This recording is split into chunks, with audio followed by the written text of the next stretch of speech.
So this week's trick focuses on an element that makes it very easy to transition from a wrist mount into just a regular trapeze. It looks like this.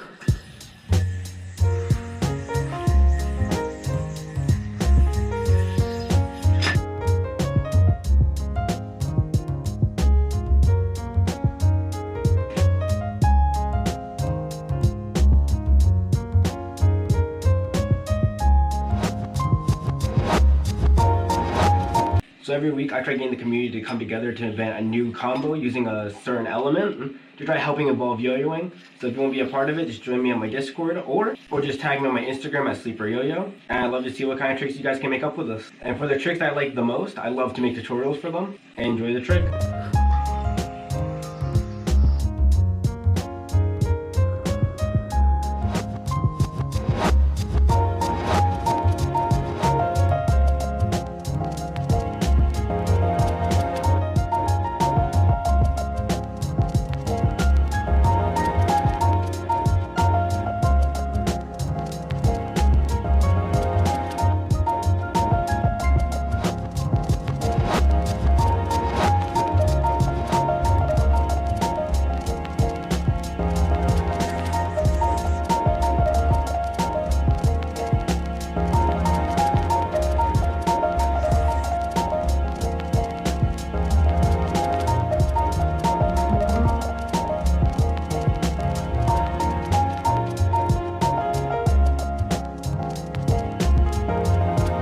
I want to do a quick shout out to everyone who's posted them for last week's tutorial right over here. Thank you guys very much, and I'll see you guys next week.